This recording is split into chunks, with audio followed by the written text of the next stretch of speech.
My name is Amy Snyder, and I'm 27 years old. I reside with my father and mother. Our family has always stuck together as a trio since my early years. Growing up, I've always admired my dad. He's the epitome of hard work, running his own bustling business. Though his schedule keeps him away from home most of the time, whenever he finds a moment, he dedicates it to me. On his off days, he prioritizes spending time with me, proving himself to be an exceptional father. My mom, however, paints a different picture. As far back as I can recall, she has never been employed.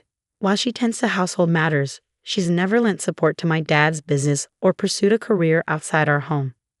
Despite our comfortable lifestyle, with my mom often seen socializing and attending events, her lack of involvement in my life has left me feeling somewhat neglected. There were moments of profound loneliness, but my dad's unwavering presence always filled that void. He understood the indifference my mom held towards me and made it his mission to ensure I never felt neglected or alone. As I grew older, my mother's tendency to break promises became apparent. While my dad's commitments were steadfast, my mother's casual approach to promises left me disillusioned. I learned not to hold her pledges in high regard. Conversely, my dad's reliability and trustworthiness garnered my admiration. I even entertained thoughts of joining his company after graduating from university. Being the only child, I saw it as a way to honor my father's legacy and continue his work. Upon reaching my 20s, my father began imparting invaluable wisdom during our outings for drinks. Meanwhile, my mother's involvement in my life remained superficial. The only time she interjected was during my sophomore year of college when I expressed my desire to join my father's company. "Dad, I want to work at your company after graduation. I'm already preparing for it. I want to follow in your footsteps someday," I announced eagerly. "Amy, are you sure about that? A girl doesn't need to pursue such endeavors." My mother intervened, her words dripping with traditional expectations. "Why not? I want to work hard like Dad," I insisted. "A woman should find a good man and let her husband provide for her," she countered, echoing typical sentiments. Disheartened by her lack of understanding, I chose not to engage further. I refused to live a life tethered to someone else's ambitions, mirroring my mother's existence. I had always aspired to become an independent woman, determined to navigate through my college years on my own terms. After that pivotal moment, I dedicated myself to diligent study, paving the path to join my father's company immediately after graduation. Though my mother remained unconvinced, it seemed she eventually resigned herself to my decision. "If you choose to live this way, so be it. But remember, you'll bear the consequences of not heeding your mother's advice," she remarked resignedly. "If you're willing to accept that, then do as you please." So I followed her directive by stepping into my father's company, inadvertently widening the chasm between my mother and me. Conversely, my bond with my father deepened as we spent more time together. Reflecting on it now, I realized my mother wasn't pleased with the turn of events. Upon joining my father's company, he invested considerable effort in my training, which, unbeknownst to me, was driven by his declining health.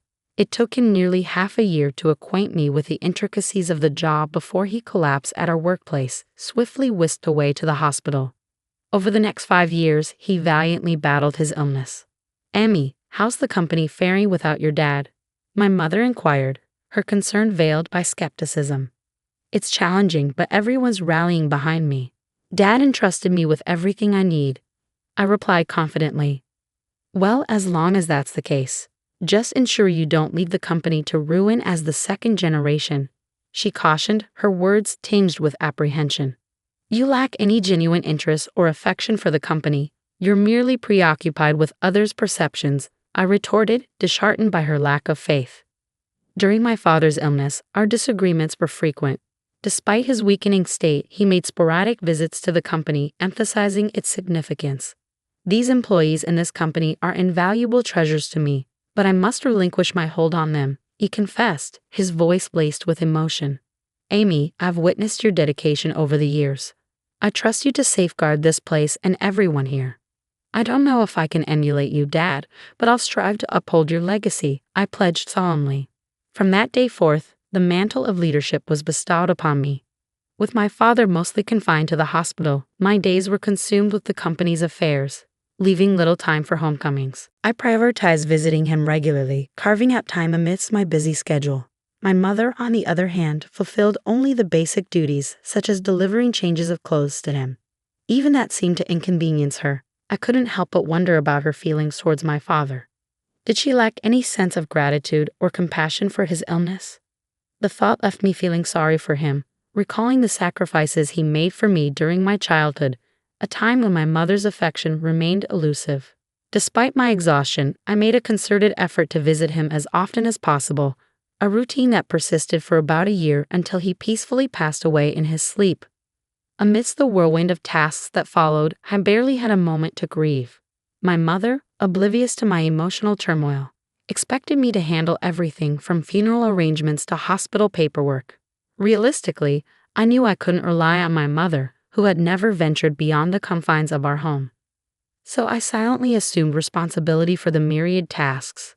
The day after the funeral, my mother broached the subject. "Amy, now that the funeral's over, you've settled down, haven't you?" she inquired. With a heavy heart, I accepted the reality of the situation. "Please leave this house.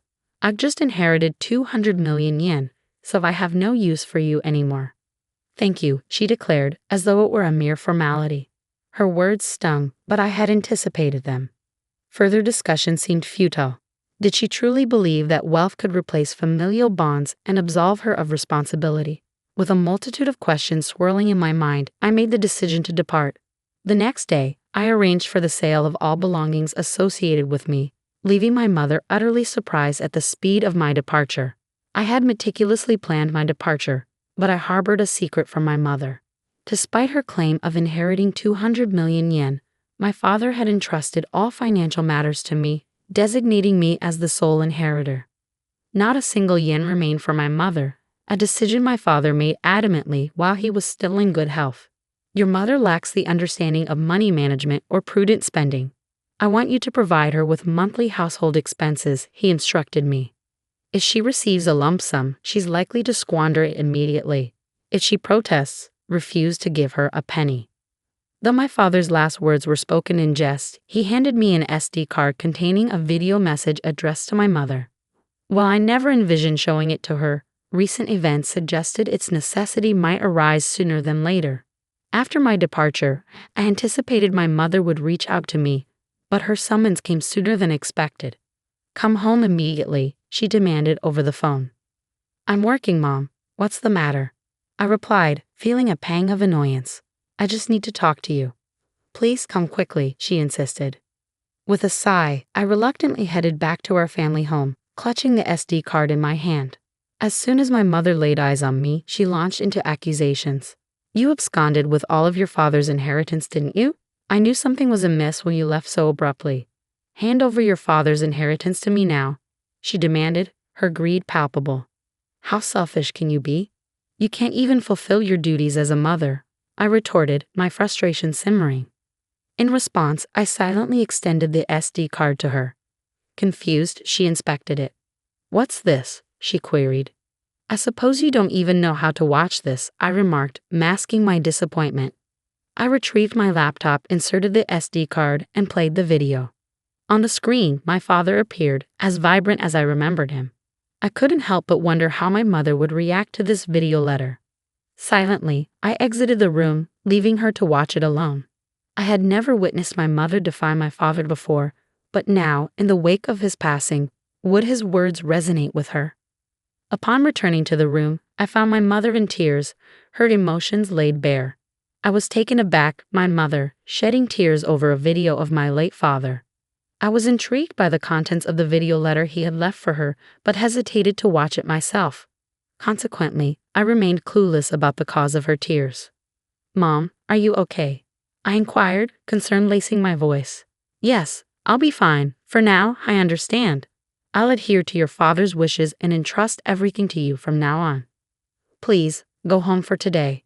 Call me once you've had time to gather yourself," she replied, her tone subdued. Sensing her desire for privacy, I left promptly, pondering over how my father had managed to silence my mother. Questions swirled in my mind as I made my way home. Nearly a month passed without any communication from my mother, prompting concern to gnaw at me.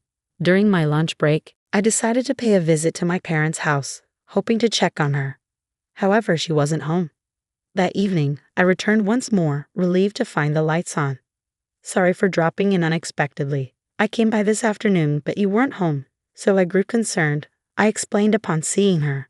I'm sorry, I was out for my part-time job during the day, my mother explained upon my return. A part-time job? I echoed incredulously. My understanding of my mother painted her as someone vehemently opposed to work. How had it come to this? Didn't you watch that video? It was a video letter addressed to you. I retorted, baffled by her sudden change in behavior. You can take it home. You should watch it too, Hammy. Can I watch it? I asked, extending the SD card to her. Very well, she acquiesced, passing it back to me. Feeling a twinge of apprehension, I returned to the office and settled at my father's desk. With a deep breath, I played the video. Honey, if you're watching this, it means you've not been able to communicate with Amy. First of all, thank you so much for helping me raise Amy until now. Without you, I don't think I could have managed the company while bringing up Amy. My father's voice resonated through the room. As his words continued, a sense of unease crept over me. Then he uttered something unexpected, something that shook me to my core. You've taken care of Amy, even though she is not your child, and I have nothing but gratitude for you. You've stood by my side for so many years, but as a result, you've given up on your dreams and have reached your age without earning your own living. For that, I take responsibility because I have allowed you to live a life of luxury. I'm sure you'll be in trouble when I'm gone. I'm not my mother's child, I blurted out, the realization hitting me like a ton of bricks. But then it clicked. Despite the lack of overt affection, she had cared for me every day, doing the bare minimum for a child who wasn't her own. Who was this person? I didn't register our marriage because you told me you felt bad for your sister, so I ended up supporting your living and didn't do anything else. I'm sorry, but once I'm gone, I worry about the rest of your life. There's no one to support you, and I've taken your life away. I sat in disbelief as my father spoke, his words flowing with unexpected clarity. It was all news to me, his concerns, his regrets, his hopes for our future. Throughout the night, I grappled with the weight of his revelations before confronting my mother the following day. Mom, I watched the video from Dad yesterday. You know it all now, I began, my voice tinged with a mixture of confusion and realization.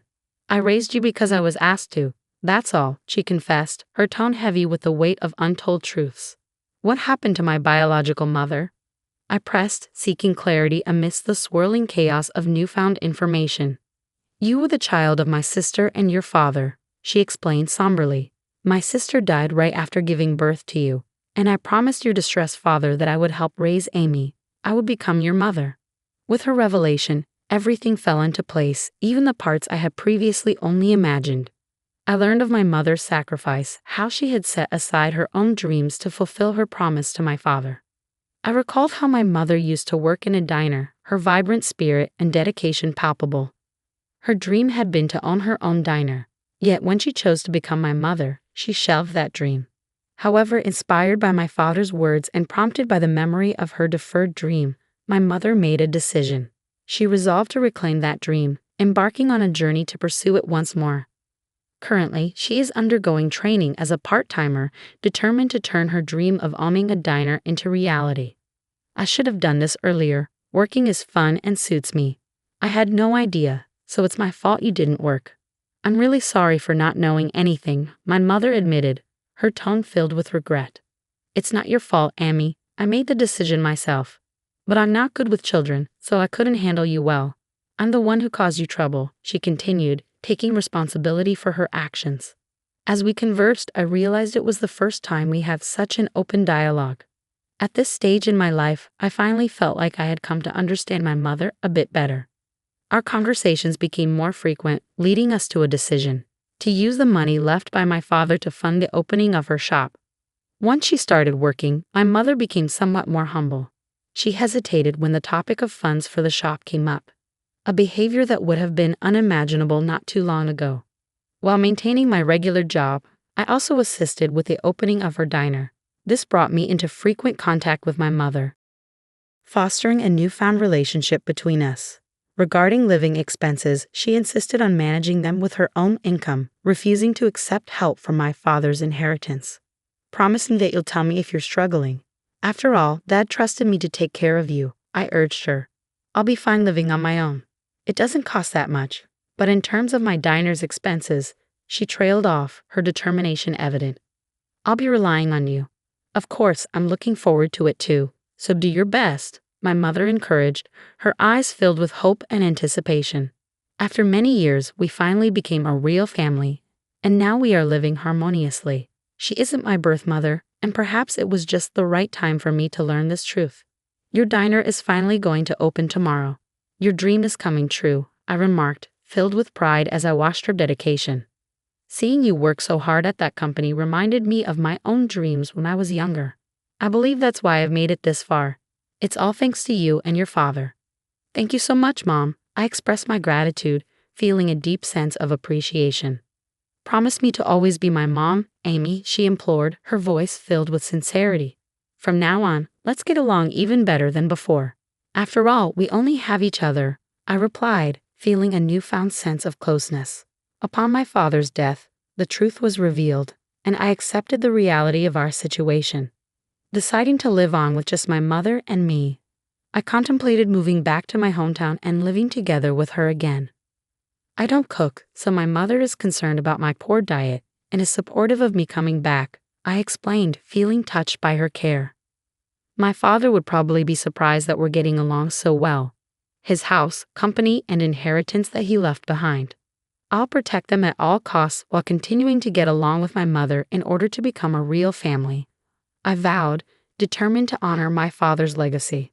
We visited the graves of my father and my biological mother, my mother's older sister, to give our daily life updates.